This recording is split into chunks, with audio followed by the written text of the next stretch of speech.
He just walked in, bro. Walked in with a cigar by himself. Alicia Keys started running. $25 million. $25 million.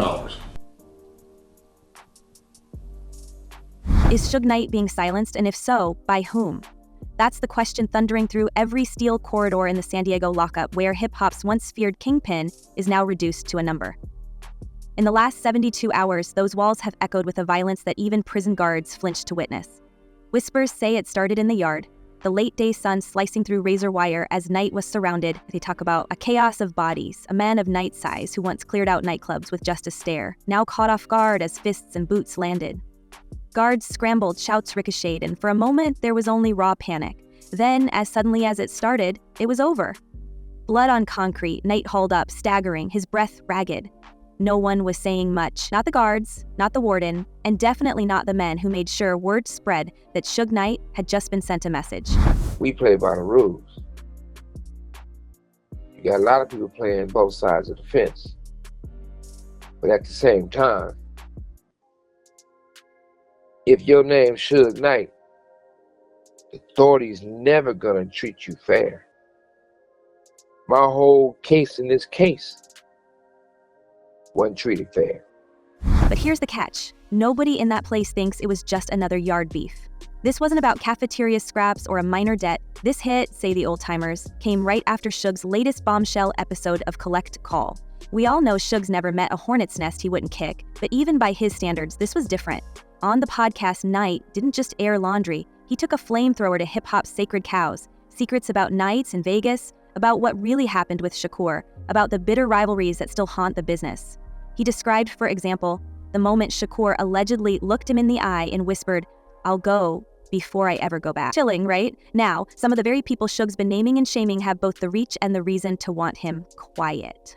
Unless whether I feel he was involved in what I think he was involved. Which brings us to the next question that's hanging over the prison yard like a guillotine. Was this attack orchestrated? We've heard it all before. The inside job whispers, the sideways glances from staffers who suddenly forget how to work the cameras. But now, with Suge's podcast torching reputations every week, those rumors have taken on new heat. Is someone on the outside dialing up old favors, calling in debt, sending warnings through a chain of hands that reach all the way into solitary? It's not like Knight's old enemies ever went away. They just changed their suits for tailored ones, swapped Glocks for lawyers, and learned how to pull strings without leaving fingerprints. Was this a warning to Suge Knight to shut up and play nice, or was it a dress rehearsal for something worse? Each episode of Collect Call lands like a grenade, and every new name that comes out of Suge's mouth rattles nerves in boardrooms and backrooms alike. We've watched as he's lobbed accusations not just at rivals like Diddy, but at fellow West Coast legends, hinting at deals made behind closed doors, at contracts that were less about music and more about mutual destruction. In the last year alone, Suge's made it clear, he's not just recounting history, he's rewriting it. And when the man who once ran death row says, on record, that a rival deserves a cell for what happened that night in Vegas, you can practically hear the legal teams hitting red alert. He denies that. You know, I really gotta have a real conversation with Snoop. Now, add to that the urban legend burning through the hip-hop world, Suge's Death Row Black Book. Supposedly, this isn't just a diary or a trophy case. It's a thick, battered ledger filled with names, dates, payoffs, grudges, and secrets that could upend everything. Artists, moguls, executives, politicians, 3 separate sources. One an ex-bodyguard, one a retired detective, and one former death row staffer who still insists on speaking off the record, have all said the same thing. That Black Book is real, and there are men with fortunes and freedom on the line if it ever surfaces. If Knight's been threatening to reveal even a page of that book on his podcast, who wouldn't be desperate to shut him down by any means necessary? You know, when it comes to rewriting history, it's trying to rewrite history.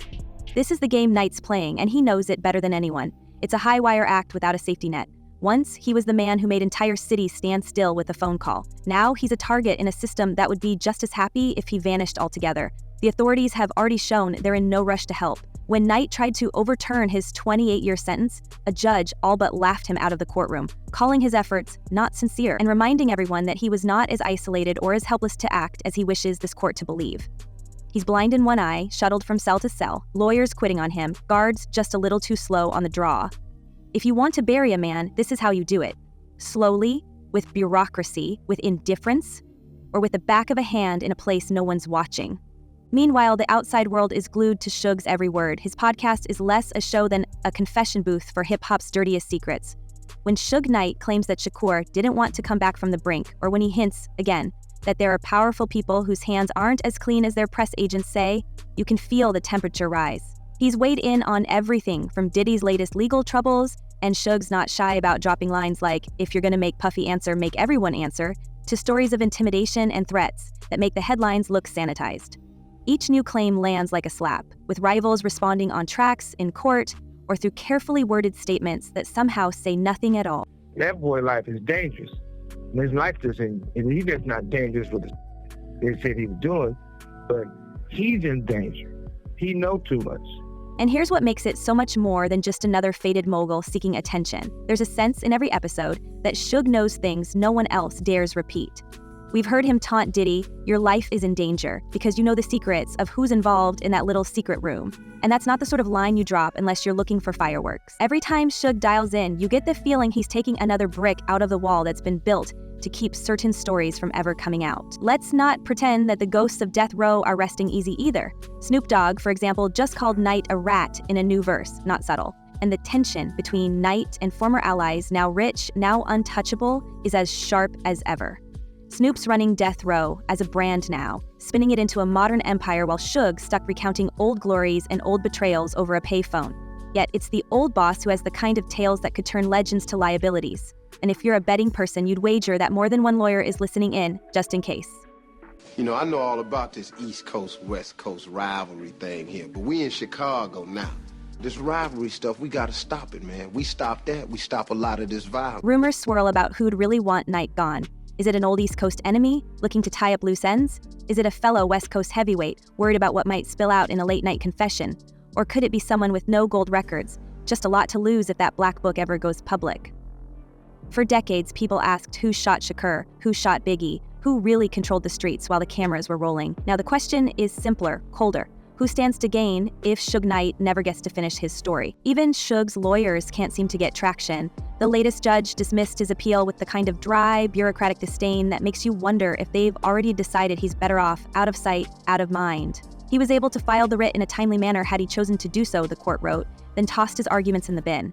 Never mind the isolation, the shuffled lawyers, the deteriorating health. It's a convenient system for anyone hoping the stories fade along with the man telling them. And they're more important to the police on the streets than in here, because they let them know what's going on. All of it adds up to a portrait of a man walking a razor's edge. Suge Knight, the bulldozer who turned a handful of street poets into icons, who once sparred with everyone from Dr. Dre to Puffy, who could make headlines just by stepping into a club, is now reduced to fighting for his own safety in a place where the only thing more dangerous than talking is being caught silent. Each week, with every episode, every new bombshell, we have to wonder if he's raising his own profile or digging his own grave. The old feuds, the black book, the enemies on every coast, they're all converging now, and the stakes have never been higher. And if this attack wasn't random, who exactly would benefit from silencing the man who knows everything about the darkest corners of hip-hop history? I lost. I lost my freedom behind Tupac dying. I lost business. I lost house, the whole lot of shit. I lost my freedom. Could Diddy, once Suge's fiercest rival, have a hand in what's happening behind bars today? As wild as it sounds, the timeline is hard to ignore. The friction between these two titans of hip-hop is the stuff of legend, dating all the way back to the early 90s, when the Bad Boy versus Death Row feud was less a beef and more a running gunfight played out in headlines, lyrics, and, some allege, street corners from New York to Los Angeles. Fast forward nearly 3 decades, and suddenly Suge Knight's podcast is reigniting the embers. Now, Suge's own words are circulating again. Diddy does deserve jail for it. It's the kind of statement that lands with a thud, especially as courtrooms and court reporters revisit every accusation, from Las Vegas to Brooklyn. Got it. So you're saying Diddy's an FBI informant, and he's been one for many years. That's what they say. Nothing ever happens, but it's still, like I say, angel. Theories about Diddy's role in the darkest chapter of rap history aren't new, but Suge's latest claims pour gasoline on that old fire. Let's not dance around it. Dwayne Keefe D. Davis, the former Crips insider, claimed under oath that Diddy once offered him $1 million to handle both Suge and Shakur. That's not an internet rumor, that's court-recorded testimony and the kind of revelation that would make anyone nervous, especially as the walls seem to be closing in. Diddy, of course, denies everything. His team dismisses it all as fantasy, but we've watched as legal storms have swept up even the most careful architects of hip-hop's golden era. Now, with Suge under constant threat, the question lingers: is his survival a threat to people who've worked overtime to bury the truth for decades? Or is this just another chapter in a story where no one really knows who's calling the shot? So Puffy benefited more by Biggie not being here than Biggie being here. The specter of the so-called death row curse makes it impossible to ignore the bigger pattern at play. Take a look at the fate of anyone who ever got too close to Suge Knight's empire. Shakur, gone in a hail of bullets just months after leaving death row's protection. Biggie, taken in a similar fashion, the echo of one crime scene still hanging over the other. Dr. Dre, once Suge's right hand, now publicly denies even speaking with him for decades, going so far as to have his lawyers swat away any mention of homicide for hire contracts. Even Snoop Dogg, who owes his earliest success to death row, has spent years trying to shake the shadow, recently blasting Suge on wax as a rat. It's a record of tragedy and betrayal that reads less like a discography and more like a warning label.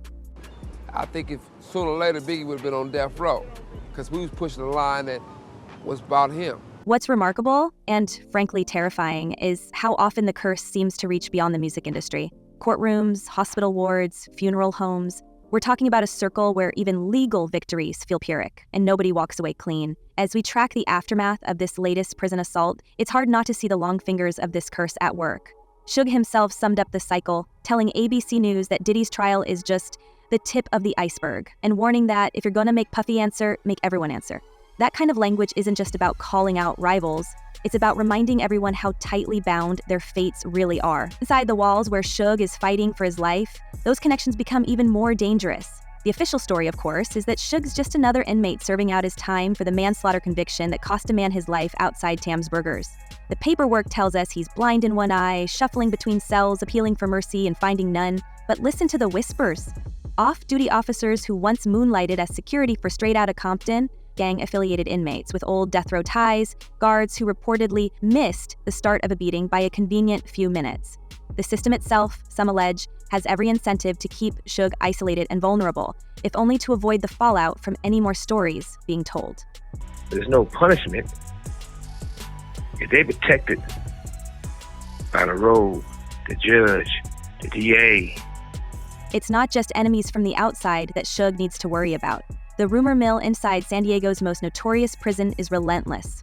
A former death row road manager claims 3 separate gangs have open contracts on Suge, each one paid for by an anonymous outside benefactor. One ex-producer swears the order to send a message came from a high-ranking guard with a grudge going back to the 90s. Even if only half these stories are true, the message is the same. Suge is surrounded, and every week he spends talking on collect call is another roll of the dice. At this point, it's less about who hates him and more about who fears what he still might say. I'm not the guy who's in for Puffy's downfall, but I am the guy who supports the victims who got victimized. What often goes unnoticed in this high-stakes drama are the cryptic signals Suge Knight weaves into his public advice, particularly the now notorious kosher meals comment aimed at fellow embattled moguls like Diddy. On the surface, it sounds almost comedic, a rap icon discussing religious dietary restrictions in the context of survival. But dig a little deeper, and the implications are gravely serious. In the world of maximum security prisons, food is power. It's not just sustenance, it's a daily risk, a vulnerability. When Suge recommends kosher meals because they come sealed and you're the one to open them, he's hinting at an unspoken truth.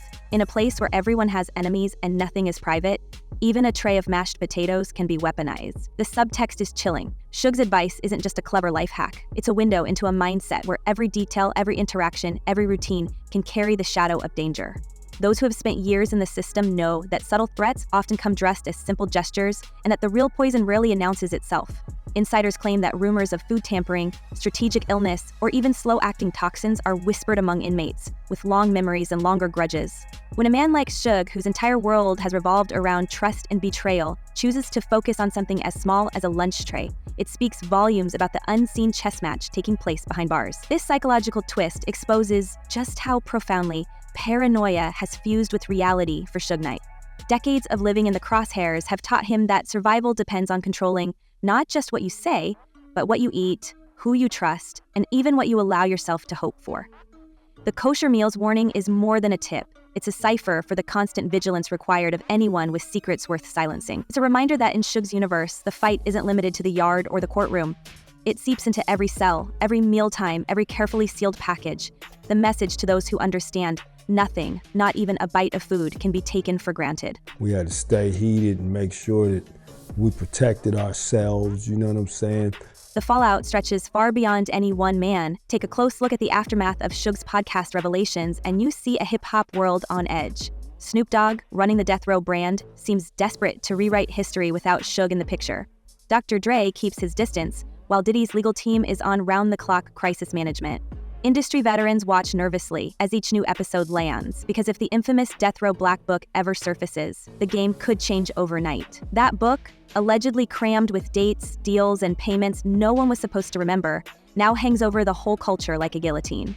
He said Snoop kicked him out, and he came to the hospital. Snoop never came to the hospital, period. All the while, Suge keeps dialing in, his voice a mix of bravado and warning, even when he's giving advice to Diddy. Either you're gonna be standing up, or you're gonna be squatting. There's an undercurrent of threat, a reminder that he still holds cards no one else has seen. It's a performance, sure, but it's also a high-stakes chess match where one wrong move could end everything. The more Suge talks, the closer the danger seems to get. One former LA detective, now retired, put it this way: people think the drama ended in the 90s, but as long as Suge's breathing and talking, it's never over. If you ask around, the betting pool isn't on whether Suge will win his freedom. It's on whether he'll survive long enough to see another year. The assault in the prison yard, the mysterious slowdowns in medical care, the almost theatrical silence from the authorities, none of it feels accidental. The cycle of violence that started with a record label and a street rivalry now seems to be closing in for the final act. We've seen it too many times. The hero becomes the villain becomes the victim, and somewhere in between, the truth gets swallowed by silence. So as the walls close in on Suge Knight, one question remains: will the truth fade with him? Or will someone, somewhere, finally step out of the shadows to tell the real story behind hip-hop's most notorious secrets? Drop your theories and wildest guesses in the comments. We're watching, and so are they. Stay tuned, stay curious, and remember, in the world of death row, nothing is ever what it seems. Until next time, keep your ears open and your secrets closer.